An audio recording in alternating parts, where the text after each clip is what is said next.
Welcome to episode 3 of TLG Talks, except this episode is not right after the last one. It's been about 7 weeks, and I'll explain in the next TLG Talks what's going on, as I actually just recently recovered from COVID, and that has kind of thrown a wrench into things. But today I am joined by the wonderful Patric Avila. Hello, everyone. I'm Patric Avila. Yeah.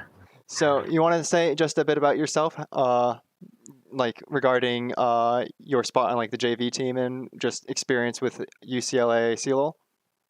Okay, so I'm currently the jungler for the JV team until we got knocked out last week. But on UCLA Esports, I have been a jungler for varsity for my first 2 years, as both taking time as a starter and a sub.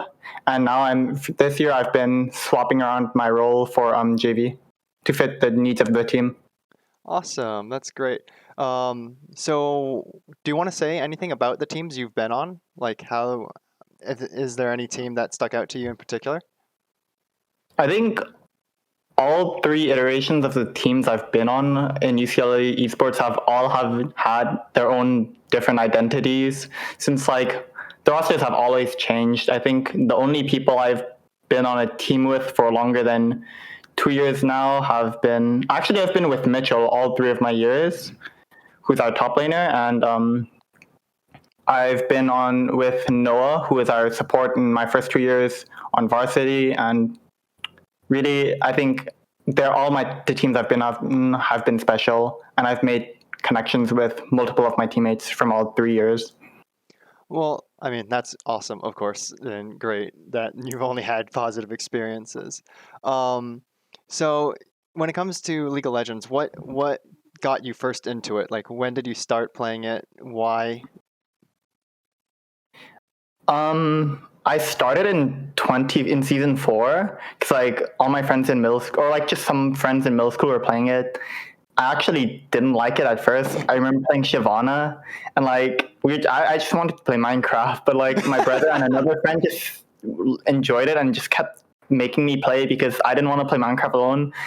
And then I eventually like played a game of Twitch. I liked him, and yeah, I just kind of kept playing since then.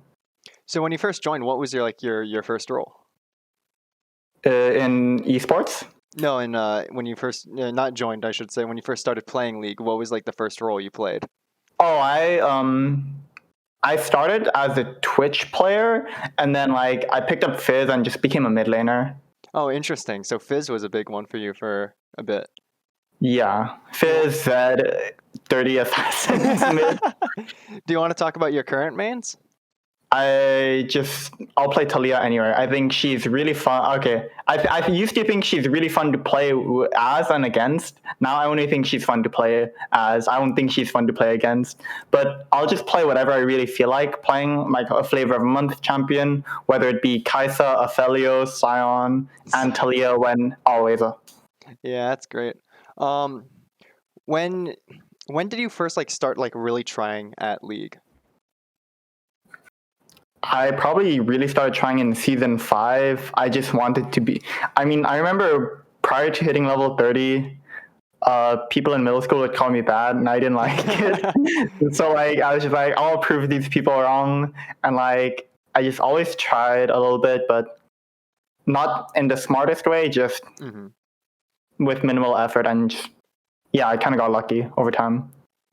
So when you first started trying, like what was the season? So you said you first started trying in season 5. What did you end that season as? Gold. Gold 4. No, gold 5. Gold 5. And then how about season 6? Did you improve much? Yeah, I got to plat 3. Oh, right. Okay. And what rank were you when you first joined UCLA? My Smurf at the time was Diamond 4, and my main was Platinum 3. So it's a little interesting. Yeah, that's funny. The Smurf was higher, but yeah, it happens. What's your peak, Ben? Diamond 2. Diamond 2. All right.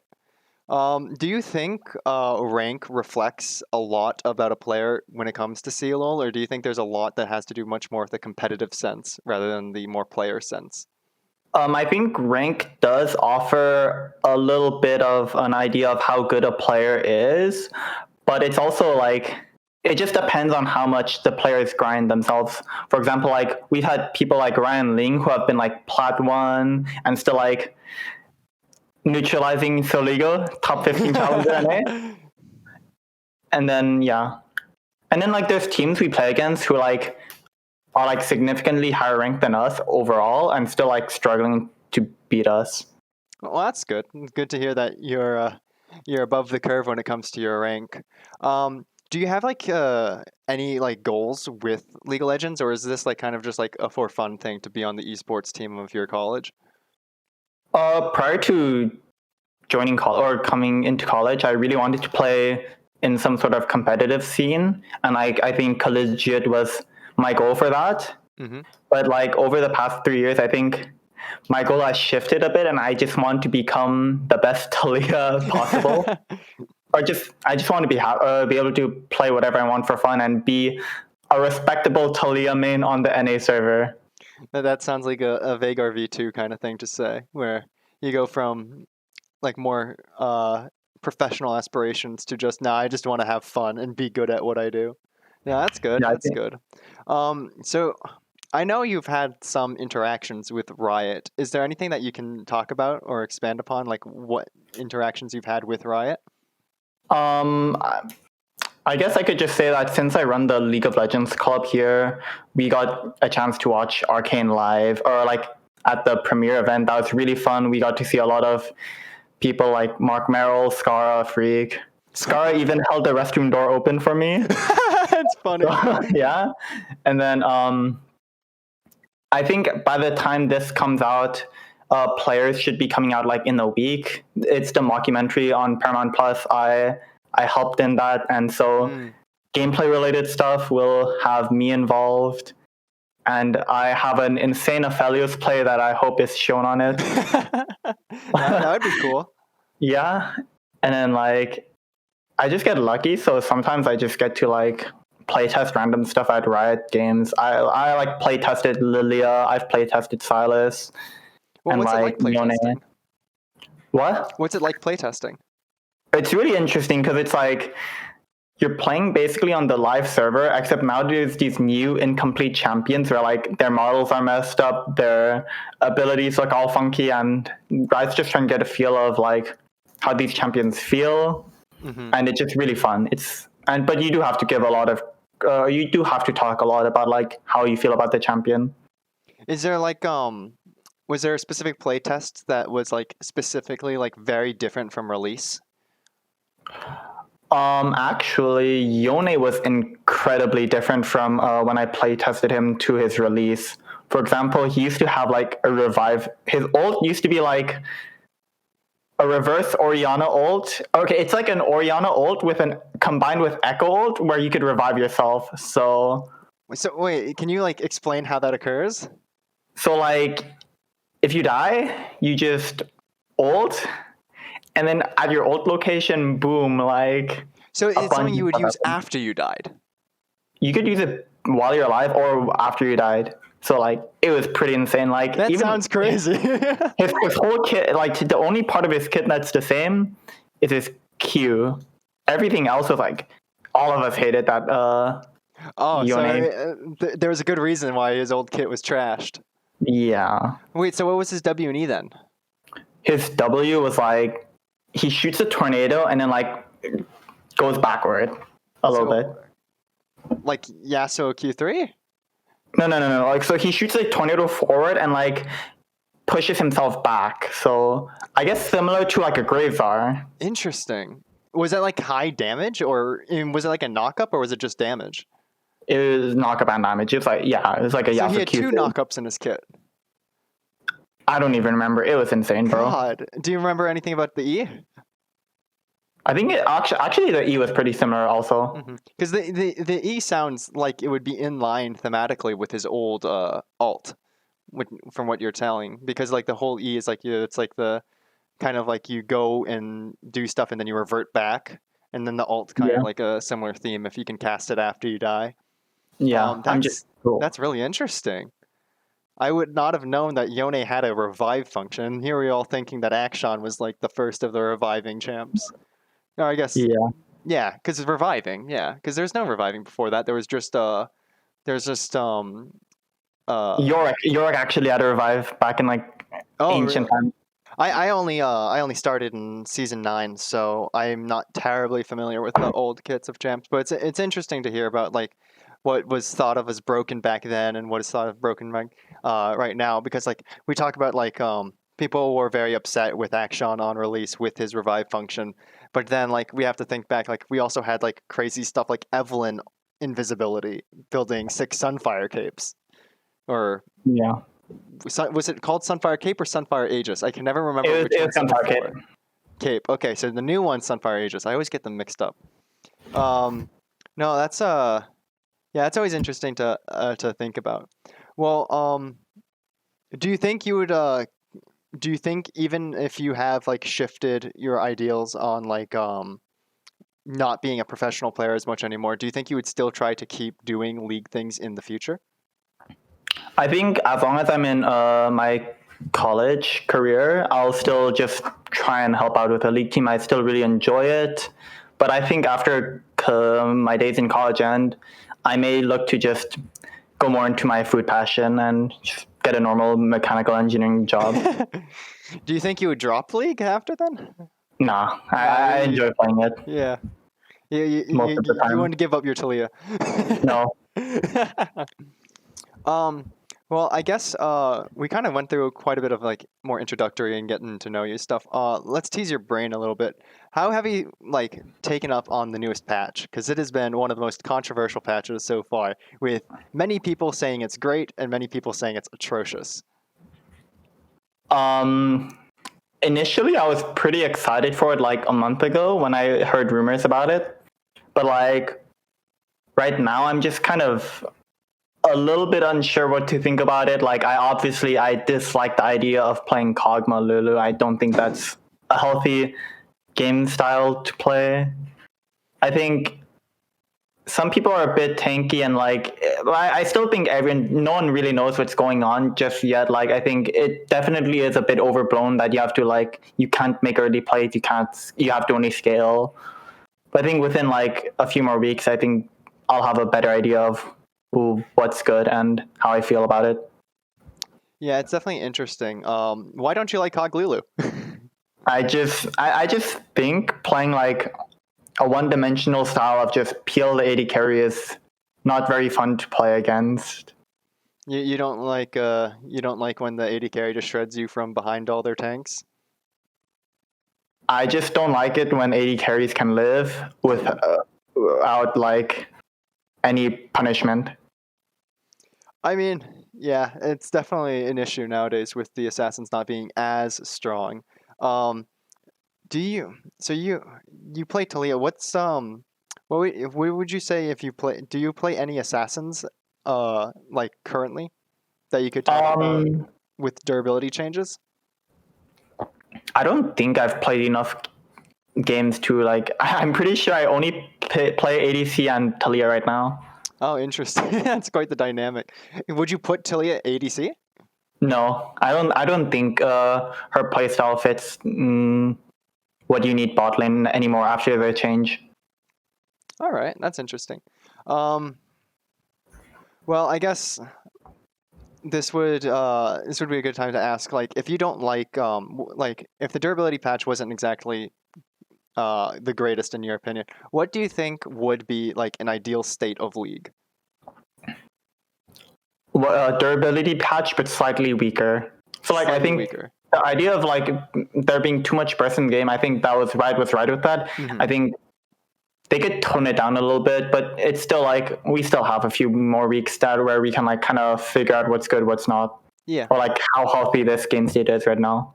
Well, if we're just going to go off what we know now, in what direction would you take this? Would you like nerf the durability patch in that you would make the changes themselves worse, like less HP gained, less armor per level, etc., or would you like make the assassin types or like the items better for the now weaker classes?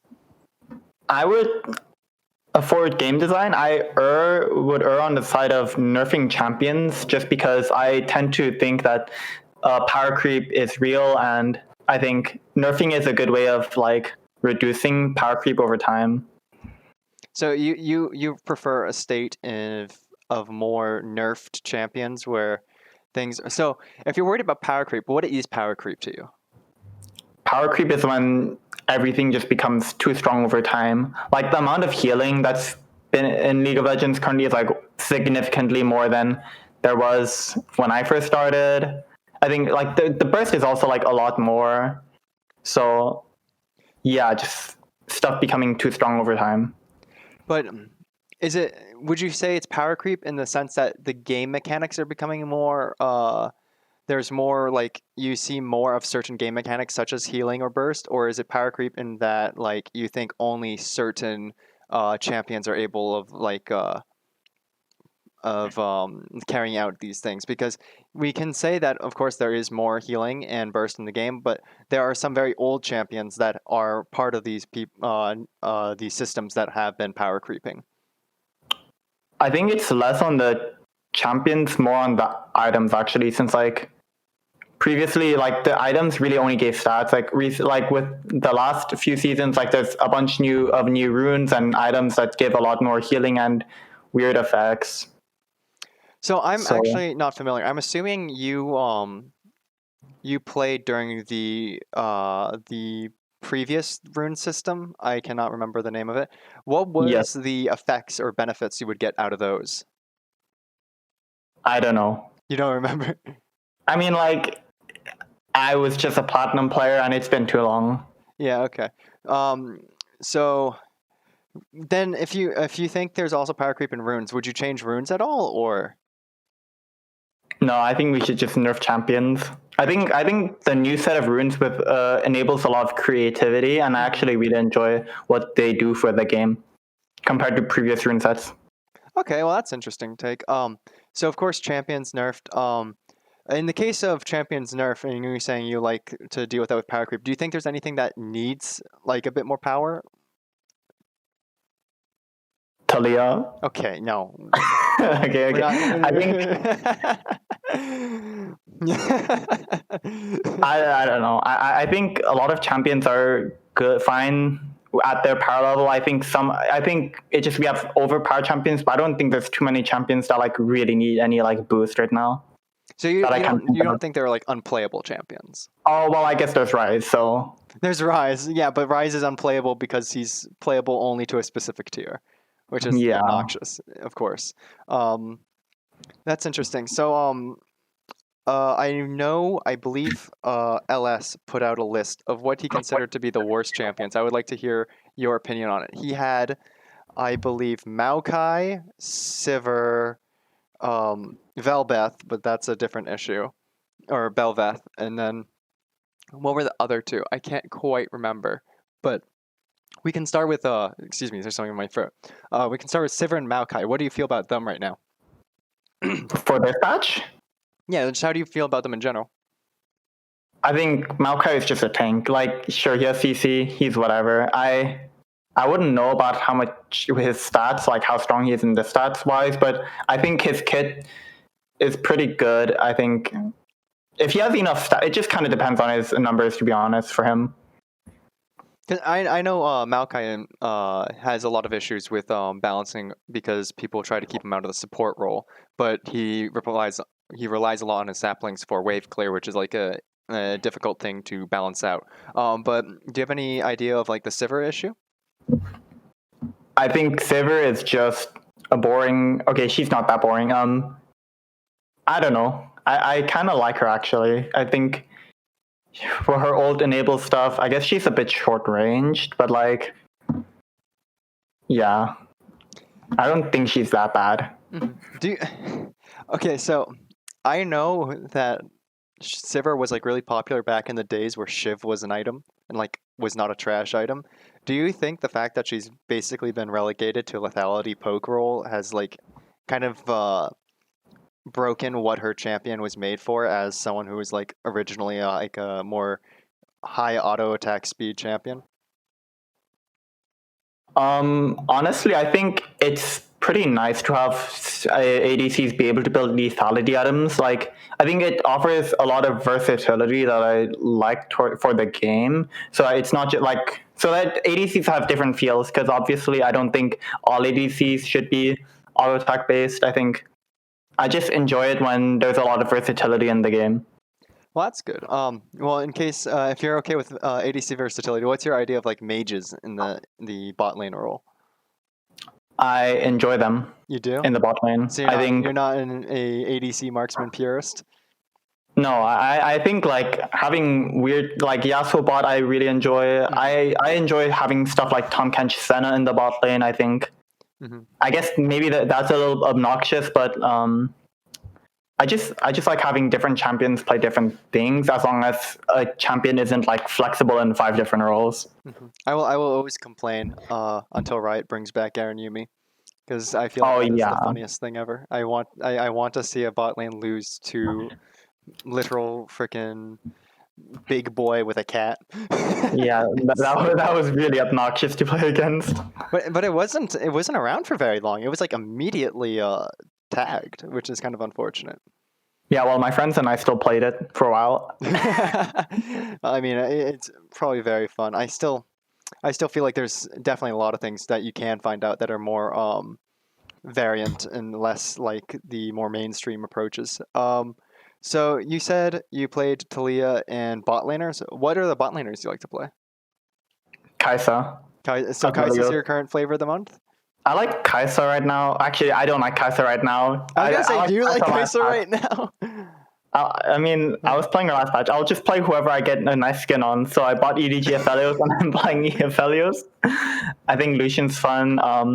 Ezreal's fun. From time to time, I like to play like the auto-based ADCs. So like my favorite auto-based ADC is actually just attack speed Varus right now. Attack speed. I like attack speed Varus a lot. I think Varus is actually one of the cooler ADCs just because he does have 3 methods of being played. He has the attack speed on hit variant, he has the lethality variant, and of course he has the really weird AP variant. Yeah. Which I wish I saw more of because it's funny, even though it is very obviously the least effective of the 3 different classes of play for Varus.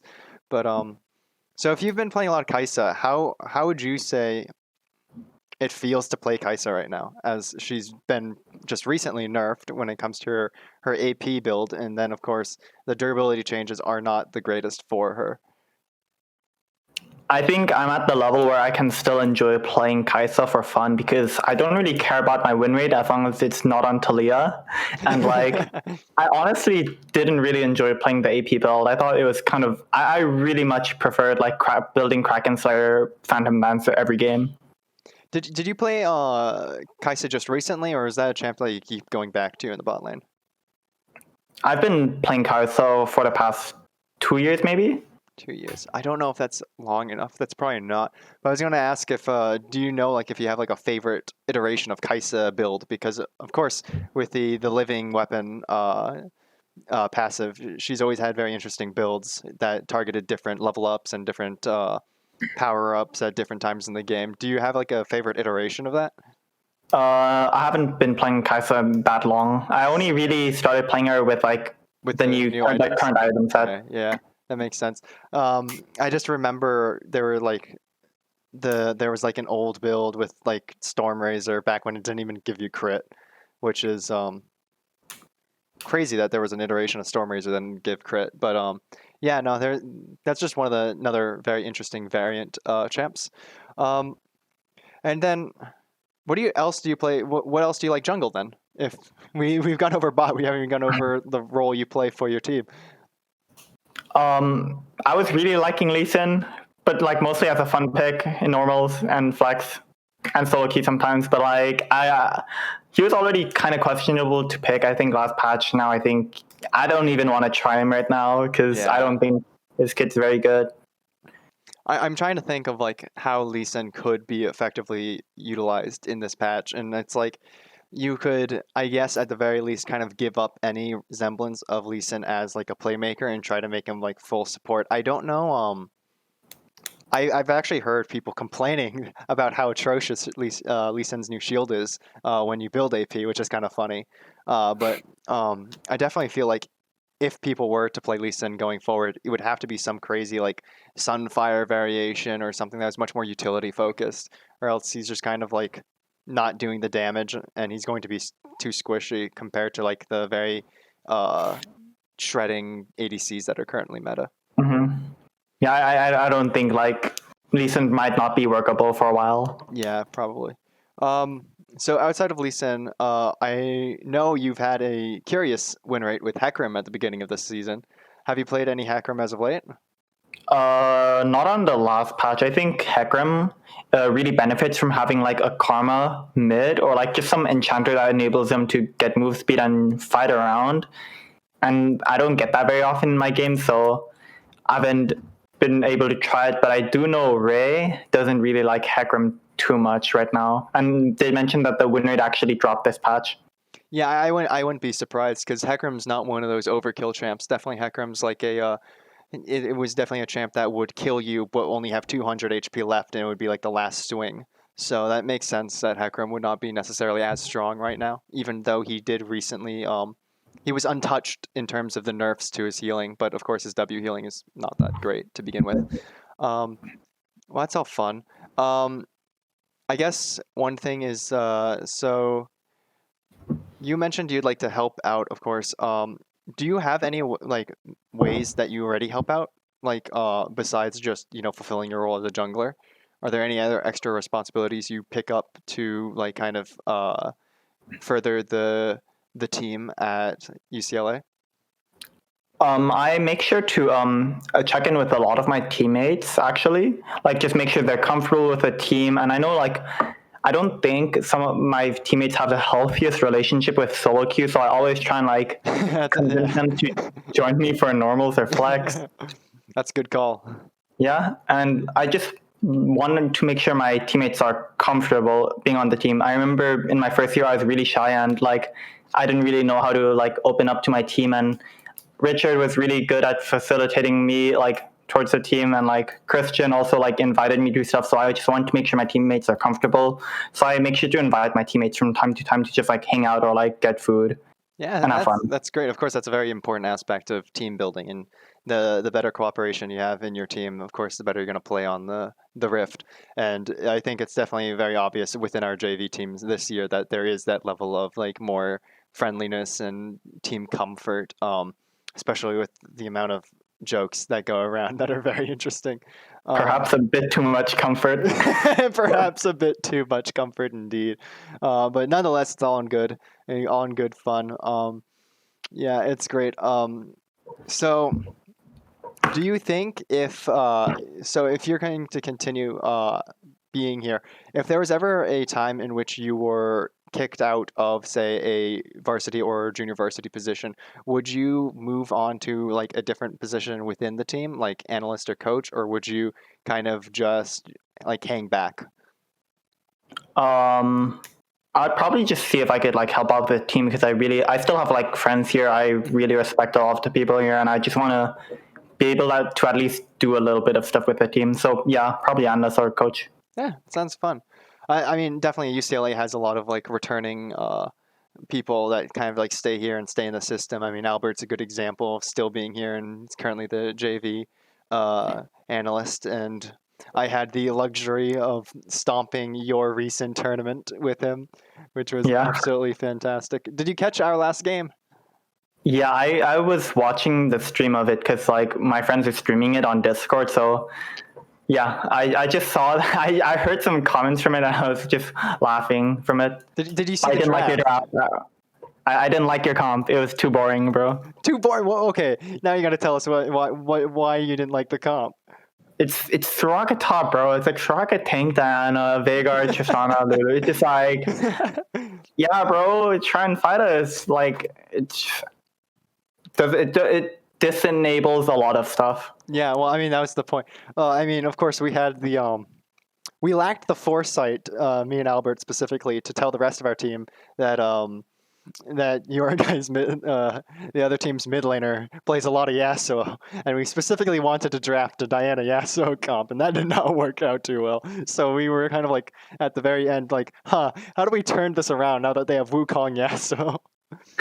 But yeah, that was all in good fun. I'm still laughing at even now about the freaking Wukong Orin trying to tower dive the Soraka and getting 1v2'd. Oh, what the? I didn't see You didn't that. catch that? No, they tried to they tried to tower dive and it was just not it did not work out. It was really funny. Soraka just kept healing, and of course the durability changes on the towers really make them hurt, even if you're an Ornn or Wukong. Yeah, no, that game was definitely fun, and of course thanks for setting up the tournament for that. That was a good way for me to get more competitive experience myself, given that it was not me and my Iron Silver friends playing around. Yeah. Well, do you have any like closing remarks? Thanks for having me today. If you're watching this, please play some Talia. She's my favorite champion. And yeah, Your win rate will go up if you play Talia. That is almost guaranteed. it will if you know what you're doing. Even if you don't, I suck at Talia and my win rate goes up. Yeah. No. Don't take Ignite, don't take Electrocute. I think Ignite might be doable, but I think Electrocute is pretty troll to take on her. Yeah, probably. Definitely not the oppressive early game laner she used to be. But okay, well, of course, thanks for joining us. This was a atrocious time trying to even get this all set up, and we ended up just doing something very makeshift with the Discord call when we were supposed to be in person. Kind of unfortunate. And to the rest of y'all watching, as I said, this is going to be our second to last episode. We're going to actually have to cancel it on the last episode just due to the scheduling issues that came up from having 4 weeks missed, basically, from me being sick. And then, of course, there's just a lot of responsibilities as we were entering into final season. And I hope everyone just has a good time, and we'll see you next time with the last episode of TLG Talks. Thanks for watching, and subscribe to UCLA Esports.